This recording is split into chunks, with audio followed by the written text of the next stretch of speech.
Varicose veins కి సరైన చికిత్స కోసం సంప్రదించండి ఎవిస్ హాస్పిటల్. నమస్తే రమగారు. నమస్తే జయ.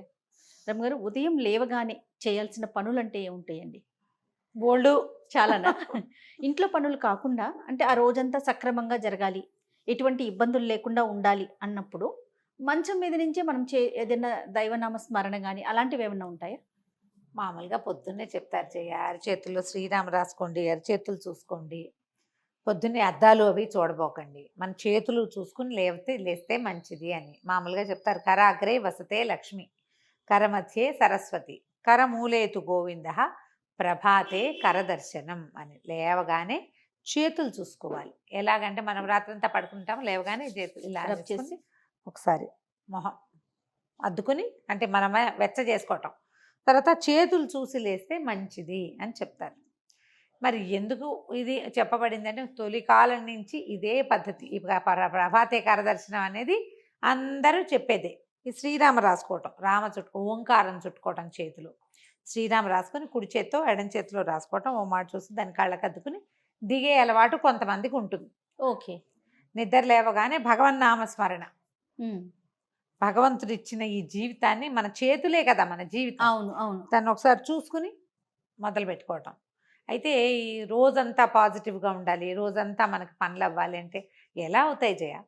చెప్పు. జీవితం పడుగు పేక అన్నారు కదా.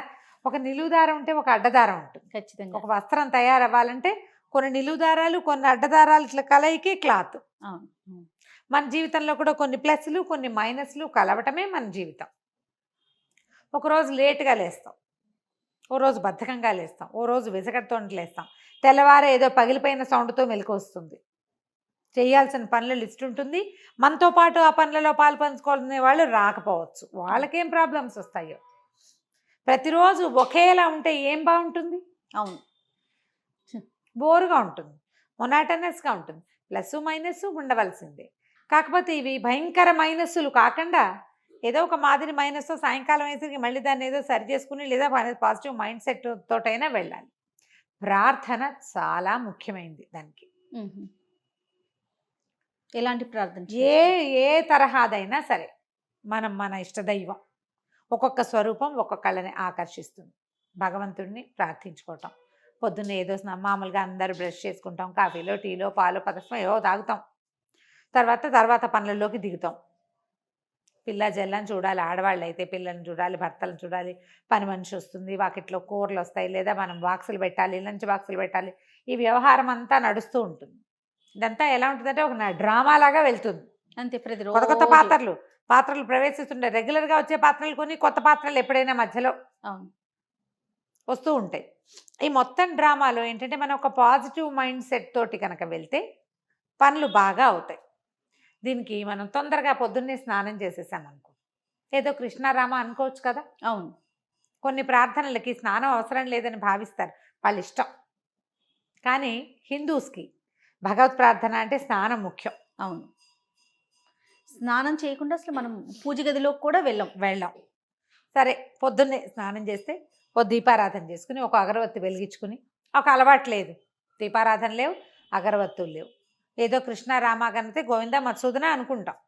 ఎవరికి ఏది అలవాటు ఉంటే అది.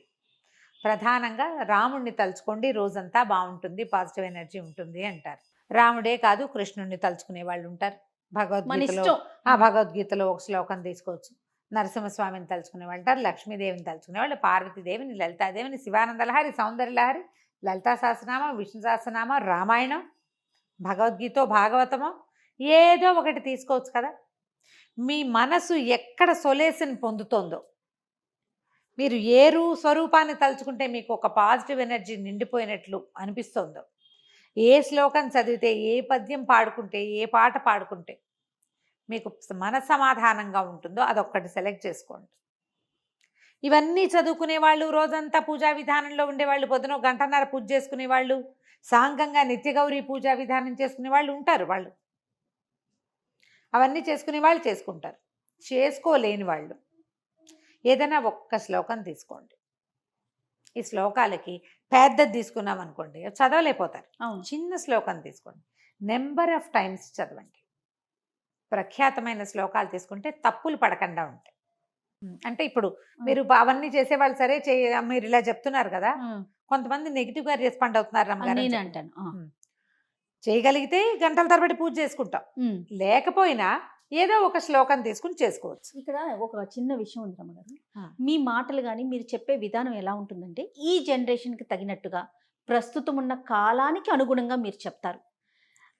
ఇదే చేయాలి, ఇది చేస్తేనే మనకి బ్రహ్మాండం బద్దలైపోతుంది లాగా కాకుండా మీకు ఏది దొరికితే చేస్తే సంతోషం, చేయకపోతే మీరు ఏది చేయగలరో ఎంతవరకు చేయగలరో నియమంతో నిబద్ధతతో చేయమని చెప్తారు కదా. నేను లాస్ట్ టైం మనం ఒక వీడియో చేసాం రమ్మగారు బ్రహ్మముహూర్తం గురించి. దాంట్లో కూడా మీరు మాట్లాడారు, మనం చేయగలిగితే చాలా సంతోషం, చేయలేకపోతే దానికి ఒక పరిష్కారం కింద మాట్లాడారు కదా. అట్లా ఎట్లా చెప్తారు? బ్రహ్మముహూర్తం అనేది చాలా విలువైంది కదా. నేను కొన్ని కామెంట్స్ కూడా చూశానండి, మీతో డిస్కస్ చేద్దామనుకున్న సందర్భంలో అడుగుతూ ఉన్నాను అనమాట. ఇప్పుడు చేయలేరు, చేయగలరు, రెండు కోణాలు ఉంటాయి కదండి. అంటే ఇప్పుడు ప్రతిసారి జయ మీరు నెగిటివ్ పార్టే విని మీకు కోపం వచ్చింది అనుకో, మీరు పాజిటివ్ పార్ట్ వినరు. మీరు మహాద్భుతమైన కార్తీక పురాణం చెప్తా నెలంతా ఉపవాసం ఉండండి, లేదా 4 వారాలు ఉపవాసం ఉండండి, ఓ పౌర్ణమి 2 ఏకాదశులు ఉండండి, లేదా ఒక్క ఏకాదశి ఉండండి, లేదా ఒక్క పౌర్ణమి ఉండండి, లేదా ఒక్క సోమవారం అయినా ఉపవాసం ఉండండి అంటారు. ఏమి 30 రోజుల నుంచి ఒక సోమవారంలోకి తెచ్చాడు కార్తీక పురాణకర్త, అదే కదా వ్యాస భగవానుడు రాసిన కార్తీక పురాణం కదా. ఆయన చెప్పాడు, ఎవరెవరెవరో చెప్పుకున్నారు ఒకళ్ళతోటి ఒకళ్ళు. సూత మహాముని చెప్పాడు, పరమేశ్వరుడు పార్వతీదేవితో చెప్పాడు. వీళ్ళందరూ ఎందుకు ఇది చెప్పారు? మానేయమని చెప్పామా? ఎక్కడ కూడా మనం అసలు అలాంటి పైగా ఇప్పుడు నువ్వు రోజు లలితా శాస్త్రం చదువు, నీకు పాజిటివ్ ఎనర్జీ వస్తుంది అని చెప్తాను నేను. నువ్వు చదవగలవా జయ? గుండెల మీద చేసుకుని చెప్పు. అస్సలు సాధ్యం కాదు రమ్మ. పోనీ నీ ఫ్రెండ్స్ లో ఎంతమంది చదవగలరు? వేలల్లో లెక్క పెట్టొచ్చేమో కదా ఈ రోజుకున్న పరిస్థితులకి, దానికి తగినట్టుగా. అందుకని ఒక్కటి తీసుకోండి, మానేయండి అని చెప్పామా? లేదు కదా. మీరు సరిగ్గా వినకపోతే నాదా తప్పు జయ? నా తప్ప? దాన్ని నెగిటివ్ కోణంలో ఎందుకు తీసుకుంటారు? చేయకపోయినా బ్రహ్మముహూర్తంలో ఎందుకు లేవకూడదు అని చెప్తున్నారు అన్నట్లుగా తీసుకెళ్తున్నారు. అది ఇప్పుడు వాళ్ళకి అట్లా అర్థమైంది. ఏంటంటే ఇప్పుడు పైగా ఇందులో ఇంకోటి ఉంది జయ. నాకు కూడా ఒక మెసేజ్ ఇలాంటిది వచ్చింది. ఆవిడ నాకు చెప్పారు, మా ఫ్రెండ్స్ అంతా రమగారు ఏం పూజకలు చేయక్కర్లేదు అంటున్నారు, మీరు ఇంత పూజ చేయొద్దన్నట్ట అన్నవాళ్ళు ఎవరో. మరి నాకు విచిత్రంగా ఉంటుంది. పూజ చెయ్యొద్దని చెప్పానా నేను ఎప్పుడైనా? ఎక్కడ మీరు చేసుకోండి, చేసుకోగలిగే బంగారు తల్లులకి మీకు పాదాలకు దండం పెట్టాలమ్మా, చక్కగా చేసుకోండి. చెయ్యలేని వాళ్ళు ఇలా ఇంతైనా చేయండి. తర్వాత ఇతరుల పూజా విధానాన్ని విమర్శించకూడదు. మీరు ఇంతంత పూజలు ఎందుకు చేస్తున్నారు అంటం తప్పు.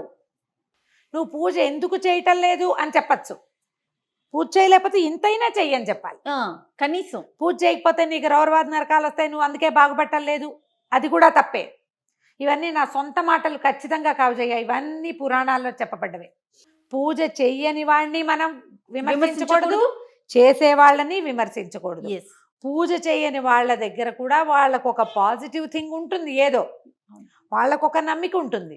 నిత్యము నియమానుసారం చేసే వాళ్ళ పందా వేరు.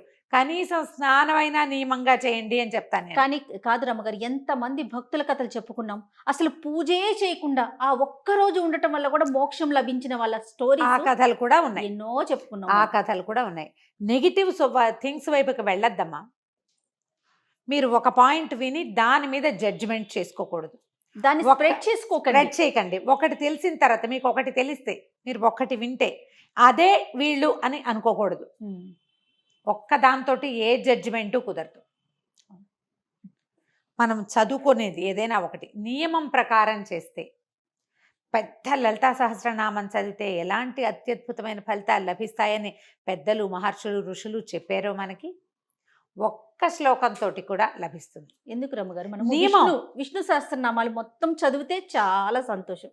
చదవలేకపోతే శ్రీరామ రామ రామేతి చదువుకోమంటారు, అంతే కదా. అదైనా చదువు నువ్వు కనీసం నియమంతో.